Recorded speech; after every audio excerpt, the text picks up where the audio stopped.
जय माता दी। प्रिय भक्तजनों, आज की वीडियो में हम आपको दो ऐसे उपाय बताने वाले हैं जो कि नवरात्रि के किसी भी दिन अगर आप यह उपाय कर लेते हैं तो यकीन मानिए आपकी गरीबी दूर हो जाएगी और माता रानी की कृपा प्राप्त होगी।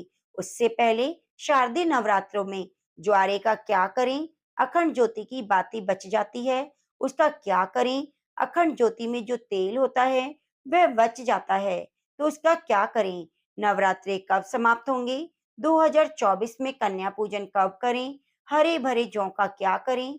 भक्तों, आज हम जानेंगे यह सब कुछ आज की वीडियो में। साथ ही आप लोगों को धन प्राप्ति और कर्ज मुक्ति के उपाय भी बताऊंगी, इसलिए वीडियो के अंत तक बने रहिए ताकि आप लोग यह उपाय करके अपने जीवन में खुशियां ला सकें।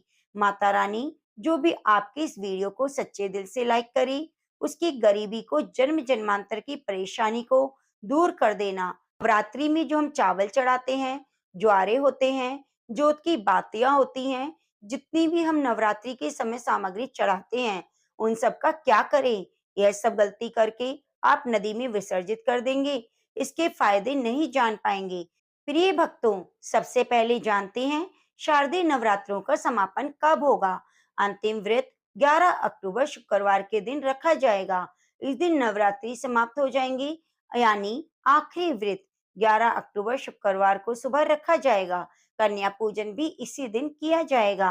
प्रिय भक्तों, देखिए, आप अधिकतर जो लोग होते हैं नवरात्रि में बहुत सारी गलती कर बैठते हैं। 9 दिन तक तो माता रानी की खूब पूजा करते हैं और भक्तों, माता रानी की पूजा करने के बाद जो चावल होते हैं, जो श्रृंगार का सामान होता है, जो बातियां होती हैं, कहीं जली हुई, भस्म हुई हुई, जो श्रृंगार का सामान होता है, जो देवी का सिक्का होता है, वह सब आप नदी में जाकर विसर्जित कर देते हैं। तो यही हमारी सबसे बड़ी मूर्खता है। सारी जानकारी इस वीडियो में आप लोगों को विस्तार से बताऊंगी। अपने चैनल के माध्यम से आपको आज इसके बारे में विस्तार पूर्वक और सटीकता से ये जानकारी हम उपलब्ध कराएंगे। अधिकतर लोग शारदीय नवरात्रि में 9 दिनों तक खूब पूजा पाठ करते हैं और पूजा करने के बाद भी उन्हें फल नहीं मिलता। फल क्यों नहीं मिलता, ये सबसे बड़ी गलती करते हैं। माता रानी स्वयं उन्हें प्रसाद देकर जाती है, उनको फल प्रदान करके जाती है, लेकिन व्यक्ति उस फल का सदुपयोग नहीं कर पाते। भक्तों, अगर कुआं आपके पास है और अगर आप कुएं में से पानी नहीं निकालेंगे तो आपकी प्यास कैसे बुझेगी। ठीक उसी प्रकार आपको ज्ञान नहीं है तो प्रसाद का फल आपको कैसे मिलेगा, आप उसका प्रयोग नहीं कर सकते। कहने का मतलब है कि मैं जो तरीका बताऊंगी इस तरीके से आपको जीवन में चल रही परेशानी, गरीबी, रोग दोष, तकलीफ सभी दूर हो जाएगी और मनोकामनाएं पूरी होगी। वीडियो को आप ध्यान से देखना। अगर मुझे अपने गुरुओं के द्वारा प्रेरणा मिली है, माता आदि शक्ति के द्वारा प्रेरणा मिली है, इसलिए ये जानकारी बता रही हूँ। अगर भक्तों, हमारे वीडियो के बताए गए उपाय में से किसी भी एक व्यक्ति का भला होता है तो हमें पुण्य की प्राप्ति होती है और हमें भी अच्छा लगता है, हमें भी काफी आशीर्वाद मिलता है और माता रानी की कृपा प्राप्त होती है। मैं ज्यादा समय ना लेते हुए अपनी वीडियो को शुरू करती हूँ, ध्यान से देखना। हे भक्तों, पूजा पाठ करने के बाद जो बचे हुए चावल होते हैं, माता रानी को जो हम चावल चढ़ाते हैं, वही चावल मैं बात कर रही हूँ, ना कि ढेर सारे चावल। उनकी जो माता रानी को हम क्षमा याचना के दौरान चावल चढ़ाते हैं, पुष्प चढ़ाते हैं, सिक्के चढ़ाते हैं, वह सब नदी में बहा देते हैं। वह अपने 9 दिनों तक माता रानी की पूजा में माता रानी ने प्रसाद स्वरूप चावल दिए, सिक्के दिए, उसे आप नदी में बहा देते हैं। यही सबसे बड़ी मूर्खता है। 9 दिन का फल आपने क्या सीधे नदी में जाकर बहा दिया, ऐसा नहीं करना चाहिए। जो माता रानी पे चढ़े हुए चावल होते हैं उनको आप अपने भंडार में रखें। अन्न भंडार का मतलब है कि जैसे आप अपने घर में जो चावल पकाकर खाते हैं उनमें उन चावलों को मिला दीजिए, कुछ धन स्थान पर रख दीजिए और जो पुष्प होते हैं उन्हें सुखाकर धन के स्थान पर रख लीजिए, पर्स में रखें। जो सिक्के होते हैं उन्हें भी धन की पेटी या पर्स में रख लेना चाहिए। अब इसके फायदे सुनिए। जो चावल होते हैं माता रानी को चढ़े हुए मंत्रों से सिद्ध होते हैं। माता रानी को चढ़े होने के कारण नवरात्रि में माता दुर्गा साक्षात रूप में विराजित रहती है। यदि भक्तों आप इस प्रकार के चावल को खाते हैं, तो आपके शरीर में कभी भी कोई बीमारी नहीं होती। एक चावल, दो चावल अपने पूरे खाने में मिला लेने हैं। इस तरह से आपको कोई भी रोग दोष नहीं लगेगा, मानसिक पीड़ा दूर हो जाएगी।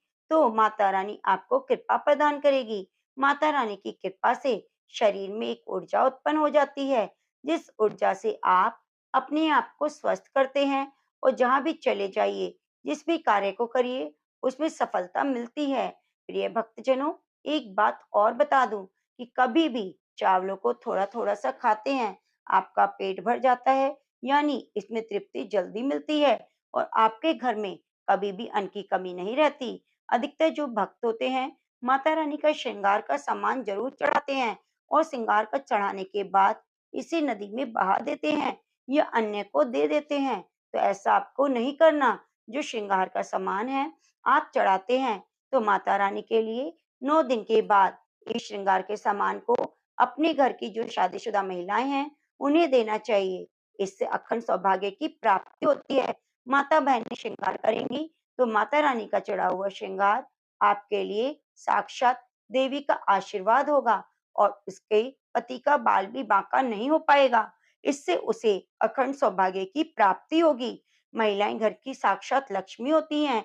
इसलिए भक्तों, विशेष रूप से ध्यान रखें कि जो बचा हुआ माता रानी को चढ़ाए हुए श्रृंगार का सामान होता है, उसे किसी को देना नहीं है और आपस में ही अपने घर में प्रयोग में लाना है। जो बचा हुआ तेल होता है, अब उसका क्या करें? नदी में विसर्जित कर देते हैं। यही हमारी सबसे बड़ी गलती है। जो जोत का बचा हुआ तेल होता है, आप जो लोग जोत जलाते हैं, तो क्या होता है? 9 दिन तक जोत जलने के बाद जो तेल बच जाता है, वह जागृत अवस्था में होता है और भक्तों, जागृत चीज ही पूर्ण रूप से प्रभाव दिखाई देती है। आपने देखा होगा कि सभी मूर्तियों की पूजा नहीं होती। जब कुम्हार मूर्ति बनाता है या फिर पत्थर वाले जो कारीगर मूर्ति बनाते हैं, तो उस मूर्ति की पूजा नहीं होती। उसी मूर्ति की पूजा होती है जिसकी प्राण प्रतिष्ठा होती है। तो कहने का अर्थ है कि ज्योति का जो बचा हुआ तेल होता है, उसे जलने के कारण जागृत अवस्था में हो जाता है। तो आपके अगर हाथ पैरों में दर्द होता है, कहीं काला जादू है, आपको शंका हो रही है, तो उस स्थिति में आप क्या करें? जोत का बचा हुआ तेल लें और अपने सिर में लगाएं। अपने सिर में जहाँ दर्द है, उन हिस्सों पर लगाएं, तो आपके शरीर में जो भी आपको दर्द हो रहा है, वह दूर हो जाएगा। जोत का बचा हुआ तेल बचाकर रखें, सिर में दर्द हो रहा है, वहाँ लगाएं। अगर किसी कारणवश कभी-कभी ग्रह नक्षत्रों की पीड़ा के कारण सिर दर्द होता है, तो वह भी बंद हो जाएगा। जितने भी ग्रह राहु केतु हों, दुष्ट शक्तियां हों, उन सब से आपको निजात मिल जाएगी। शरीर के 7 हिस्सों में इस तेल को लगा लेना चाहिए। सिर, पैर, हाथ, कोहनी और फिर आप अपने हृदय में लगाएं, कंठ में लगाएं। इस प्रकार से 7 हिस्सों का चुनाव करना चाहिए। तो कैसी भी परिस्थिति हो, जीवन में शारीरिक पीड़ा दूर हो जाएगी, क्योंकि माता रानी को हम जो कच्ची धूप जलाते हैं, उसकी भस्म काफ़ी सारी हो जाती है। क्या हमें इसे नदी में बहा देना चाहिए? अगर ज़्यादा है, तो नदी में बहा दीजिए।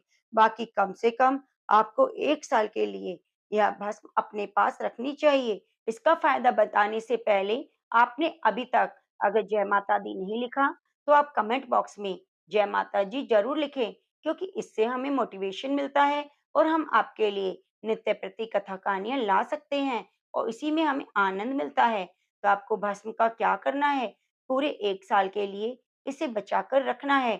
थोड़ी-थोड़ी आपको खानी होती है। अगर आप चाहते हैं कि आपकी अध्यात्म उन्नति हो जाए, प्रगति हो जाए, तो थोड़ी-थोड़ी मात्रा में खाना शुरू कर दीजिए। आपकी जो सोचने की क्षमता है, वह पावरफुल हो जाएगी और आस-पास में आने वाले लोग जितना सोचते हैं, उससे 1000 गुना ज़्यादा आपकी सोच बढ़ जाएगी।